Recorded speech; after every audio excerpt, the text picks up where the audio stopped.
Well, if we're gonna stop history before any specific point, just wrapping it up before the Thatcher era, yeah, that works.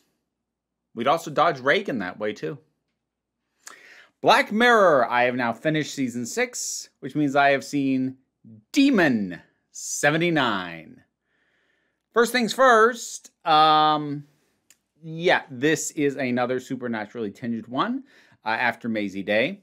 So far as I can tell, this one went down a lot better for people. If I were to guess as to the main reason why, I'd say that Demon 79 lays out its intentions right up front. It's sort of marked as like almost a sub-series as Red Mirror. Apparently, from what I could see, Charlie Brooker was considering starting up like a whole spin-off show that would focus more on supernatural stuff and was going to call it Red Mirror. Now, whether he couldn't get clearance to just go ahead and do that, whether he himself thought it would be a better idea to like soft test it here, I don't know.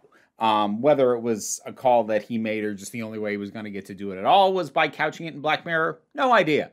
But I enjoy this. I'd be up for more stuff like this. More stuff like Maisie Day, for that matter. I liked it a heck of a lot more than a lot of people seem to.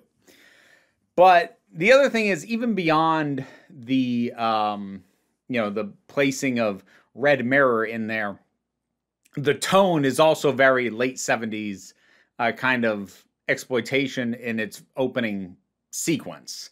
Again, laying out very clearly its intent, its mood, the kind of era and type of thing it's meant to evoke. And then it just does that with a little bit of a twist, with largely coming down to the casualness and just sort of lovability of Gop, the demon. First of all, like, I just love that he's just a guy. Like, yeah, he's a demon. Yeah, his actions or failure to do certain actions might bring about the end of the literal world, but like he's just a guy. Just a guy trying to get a job done. Give him a break. and then we have our lead character, Nida. Oh, she's great too. And I'll tell you what. I've railed on various things over the years for world-ending events, either bringing about the end of the world with things like Cabin in the Woods, which I hate that ending, or casually destroying worlds and not dealing with the full repercussions of those things, like Guardians of the Galaxy Volume 3, where I really didn't like when they did that. People might be slightly surprised to hear me say I enjoyed a story that explicitly ends with the end of the world. But this does the thing that I have shouted that most modern era end of the world stories fail to do. And it's something that I've really only been able to cite one other thing up to now as having been successful at doing. That other one being Doctor Strangelove. But what it does is it properly restricts the world that it shows us. Because if you accidentally show us too much of this world, or more appropriately, show us that this world has too much good in it, and in the case of Cabin in the Woods, that was establishing very firmly that there are not only children, but innocent children in the world. And in the case of Guardians of the Galaxy Volume 3, showing us, these families, these communities, these neighbors, and then just casually killing them off really doesn't sit well with me. This establishes a world that isn't worth saving.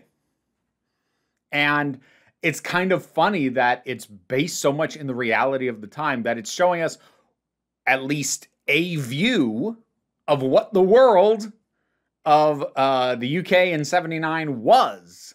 And going, yeah, wasn't really worth saving, was it? It's okay that it ended there. I mean, of course, in reality, it didn't. But going like, yeah, no, if the world had ended there, yeah, maybe that would have been all right. And that's despite them introducing a child character. Now, the child character here has been so damaged by the world that I don't feel like it's it's a crime on the scale of what happens to the established children in, say, Cabin in the Woods. Like, those kids deserve a life. And not to say that the young kid in this one doesn't. Like, she does, but what we know about what has happened to her and what we know about, like, just sort of her path in life and having seen her, like, seeing what she's like, you're kind of like, yeah, I feel like this kid's not going to be that sad that it's all over. And that's the only kid we see. And the rest are all horrible people or Nida. Like, she's just going to go into oblivion with Gop. I'm like, okay, that works. I love the sense of bureaucracy to demons and to hell that we get from Gop with all the rules that he has to follow and like the technicalities and like, okay, yeah, that is allowable, but like, it's not good. Like the fact that he gets on the phone basically like he was talking about his credit card having declined. Yeah, no. It didn't register. So what's the deal with that? It's just really nice.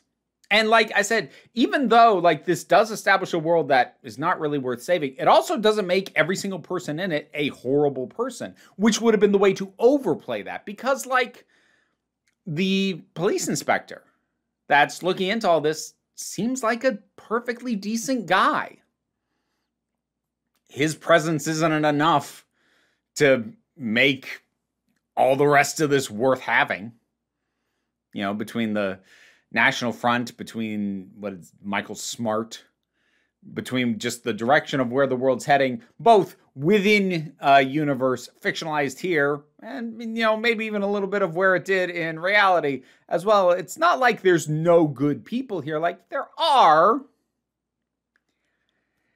Is that enough to be like, no, don't let the world end? Like, it's not. And again, the only other movie that I can think of that did it this well was Doctor Strangelove, which very smartly is a story that ends the world effectively, but it's a world that, as far as what it has shown us, consists of nothing but paranoid idiots and warmongering jackasses. Like, that's who this world is made up of. That's who they've showed us. That's the world that ends. Okay. We can laugh about that. And here, with the world that it shows us, I can smile watching two characters walk hand in hand into oblivion at the very end. It's just well balanced, great dynamic between the leads. This is just good. I don't know if I like it better than Joan is Awful. It's between those two for my favorite of the season, and I'm not sure yet. I'm going to have to figure that out because over on the main channel, I'm going to try and have it come up for this coming Saturday. I'm going to have a complete ranking of every episode of Black Mirror, which is something I've done before, but I did before season 5 came out. So I've got 2 seasons plus Bandersnatch. Plus, honestly, some of the ordering is going to change from when the last time I did it. Because I've changed, you know, even besides the the obvious things. But that'll be fun. So I do have to figure out. But this and Joan is Awful they're at the top. They're definitely at the top. And then underneath that is probably Loch Henry and then Maisie Day, which I did like, but like it's fairly disposable. And Beyond the Sea, bottom of that. Yeah, that one just didn't pull together for me. And it really, like, the more I think about it, that one really felt indulgent for how long it was. And I still don't really understand what point it was trying to make. I don't know. This one was fun, though. What'd you think about it? Whatever your thoughts are, drop something down in the comments. Let's talk about it. Patreon pays the bills. Enables me to do this as my living. Even if you can't help me out that way, like, share, subscribe. Those help me out as well. But don't worry too much about it. We take a relaxed attitude around here so you can come on back next time you need a break. Massive thanks to my Patreon supporters, and in particular, I want to thank Robin Moore, Zubin Lutfullah, Tarak, the thing that goes doink in the anime, Ruth, Oliver B., Solitary Pictures, Ulrich Bogdan, Melinda Walters, Jen, Leotha Boyd, Auntie Kate 808, Becky Sparks, Fernabilex the Poodle, Robin Powell, Tracy Scrabbit, Angry Casperl, Adam R.D.L. Taylor, David Hall, Shayla Gourlay, and Rosalind Bennett. Thanks for your support. You can get your name in the credits too if you feel like hearing me possibly struggle with it for several times before getting it right.